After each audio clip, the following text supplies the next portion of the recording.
किस्से क्रांतिकारियों के, वतन पे मर मिटने वालों की दास्तान।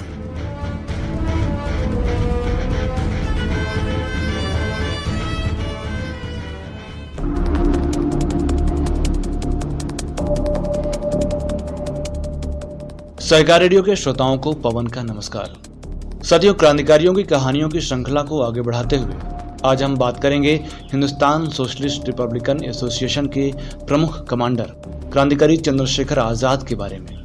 ये दुखद है कि आजादी के इतने सालों बाद अभी तक लोगों की एक बड़ी आबादी क्रांतिकारियों के विचारों से परिचित नहीं है। ज्ञान विज्ञान, जरूरी सूचनाओं और तार्किक नजरिए से जानबूझकर कोसों दूर रखी गई आम जनता और बहुतायत पढ़ी लिखी आबादी भी आज तक ठीक से ये नहीं जानती कि क्रांतिकारी शब्द के क्या मायने होते हैं। क्रांति की जरूरत महसूस करना तो बहुत दूर की बात है।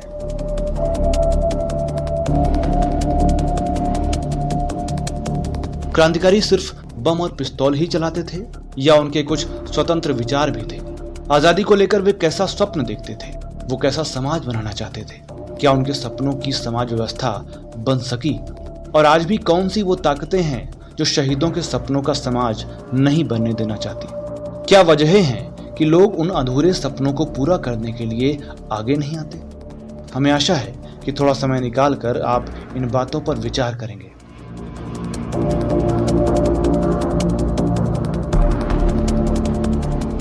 आइए आगे बढ़ते हैं और क्रांतिकारी चंद्रशेखर आजाद के जीवन संघर्ष के कुछ पहलुओं को याद करते हैं। राहुल फाउंडेशन द्वारा प्रकाशित पुस्तकें संस्मृतियां और यश की धरोहर में उनके क्रांतिकारी साथियों ने जो कहानियां सुनाई हैं, उनमें उनकी सूझबूझ और बहादुरी के कई किस्से हैं। अंग्रेजों की आंखों में धूल झोंककर बच निकलने के मामले में आजाद सबसे आगे थे और इसीलिए वो आजीवन अंग्रेजों की पकड़ से आजाद रहे। एक क्रांतिकारी और संगठनकर्ता को किन मानवीय गुणों, मूल्यों और आदर्शों से लैस होना चाहिए, अगर ये जानना है तो हम आजाद के जीवन से सीख सकते हैं।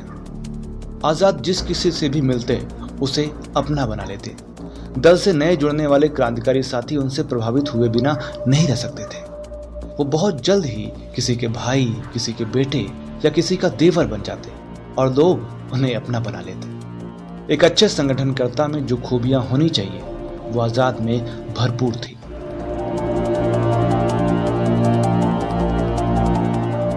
आजाद के आरंभिक जीवन की बात करें तो उनका जन्म एक गरीब परिवार में हुआ था। उनके पिता पंडित सीताराम तिवारी उत्तर प्रदेश के उन्नाव जिले के बदरका गांव के निवासी थे। एक अकाल के दौरान वो मध्य प्रदेश के भावरा गांव आ गए, जो कि वर्तमान में अलीराजपुर जिले के अंतर्गत आता है। वहां वे एक सरकारी बाग की रखवाली का काम करने लगे। आजाद का जन्म भावरा गांव में ही हुआ था। आजाद बचपन से ही तेज, कर्मठ और नटखट थे। गांव के लड़कों में तो स्वतः ही वो नेता बन जाते थे। उस समय उनका पढ़ने लिखने में बहुत मन नहीं लगता था। स्कूल के बहाने वे जंगल चले जाते और वहां अपने साथियों के साथ तीर कमान चलाना सीखते और जानवरों का शिकार करते। एक दिन किसी बात पर पिता से मार खाकर आजाद घर से भाग निकले और मुंबई पहुंच गए। वहां उन्होंने मजदूरी की। मजदूरों के साथ एक छोटी सी बदबूदार कोठरी में किसी तरह कुछ समय काटा और इस तरह उन्होंने मजदूरों के नारकीय जीवन को नजदीक से देखा।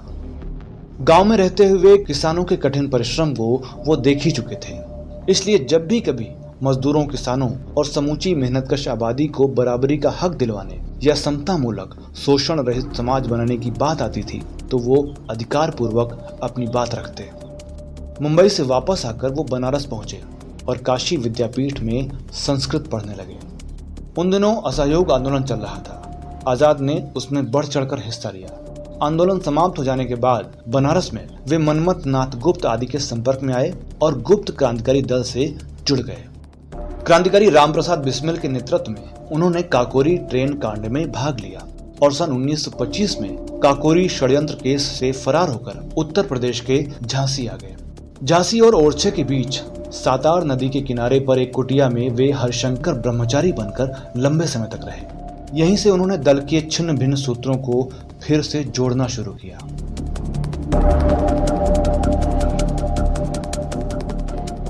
अगर बात HRA यानी हिंदुस्तान रिपब्लिकन एसोसिएशन की करें तो रामप्रसाद बिस्मिल, सचिंद्रनाथ सान्याल, योगेश चंद्र चटर्जी ने मिलकर 1924 में उत्तर भारत के क्रांतिकारियों को लेकर इस दल का गठन किया था। चंद्रशेखर आजाद भी इस दल में शामिल हो गए। काकोरी कांड के बाद जब दल के अधिकांश क्रांतिकारियों को पकड़ लिया गया या फांसी दे दी गई, तो फिर से संगठन को मजबूत करने के उद्देश्य से चंद्रशेखर आजाद ने उत्तर भारत के सभी क्रांतिकारियों को एकत्र करके दिल्ली के फिरोज शाह कोटला मैदान में एक गुप्त बैठक रखी। इस सभा में भगत सिंह को दल का प्रचार प्रमुख बनाया गया। बताया जाता है कि आजाद इस बैठक में नहीं पहुंच सके थे, लेकिन उन्हें सर्वसम्मति से दल का प्रमुख यानी कमांडर इन चीफ चुना गया। इसी बैठक में सभी क्रांतिकारियों ने एक मत से समाजवाद को दल के प्रमुख उद्देश्यों में शामिल किया और दल का नाम हिंदुस्तान रिपब्लिकन एसोसिएशन से बदलकर हिंदुस्तान सोशलिस्ट रिपब्लिकन एसोसिएशन रखा गया। और इस तरह देश के क्रांतिकारियों ने यह तय किया कि सवाल सिर्फ अंग्रेजों को खदेड़ने का नहीं है, बल्कि आम जनता की असली आजादी तब तक नहीं आएगी जब तक देश में आम मेहनतकश वर्ग के नेतृत्व वाली समाजवादी व्यवस्था लागू नहीं होती।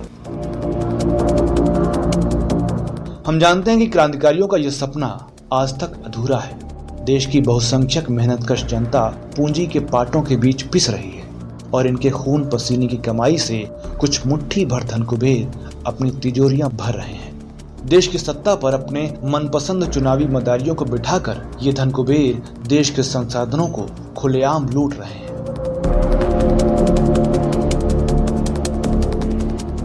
27 फरवरी 1931 को इलाहाबाद के अल्फ्रेड पार्क में अंग्रेजों से हुई मुठभेड़ के दौरान आजाद ने अपनी पिस्तौल से खुद को गोली मार दी और जीते जी अंग्रेजों की पकड़ में न आने का संकल्प पूरा किया। उसी साल 23 मार्च को भगत सिंह, राजगुरु और सुखदेव को भी फांसी दे दी गई और भारत को एक समाजवादी देश बनाने तथा एक इंसान द्वारा दूसरे इंसान के शोषण की व्यवस्था को खत्म करने का सपना अधूरा रह गया। आइए हम सब मिलकर संकल्प लें कि उस अधूरे सपने को पूरा करेंगे।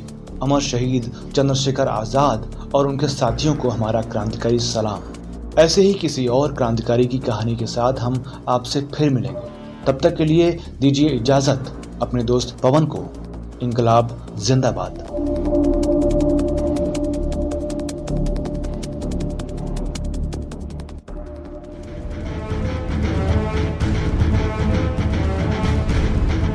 किस्से क्रांतिकारियों के, वतन पे मर मिटने वालों की दास्तान।